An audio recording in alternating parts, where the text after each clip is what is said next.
నీ సేవలో ఎదురైనా ఎన్నో సమస్యలలో నా బలమును చూచుకుని నిరాశ చెందితిని.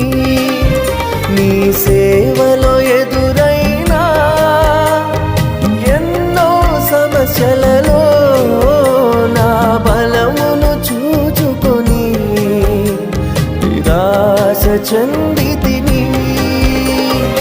భారమైన ఈ సేవను ఇక చేయలేనని అనుకొనగా, భారమైన ఈ సేవను ఇక చేయలేనని అనుకొనగా, ప్రధాన యాజకుడా యేసు నీ అనుభవాలతో బలపరచితివి.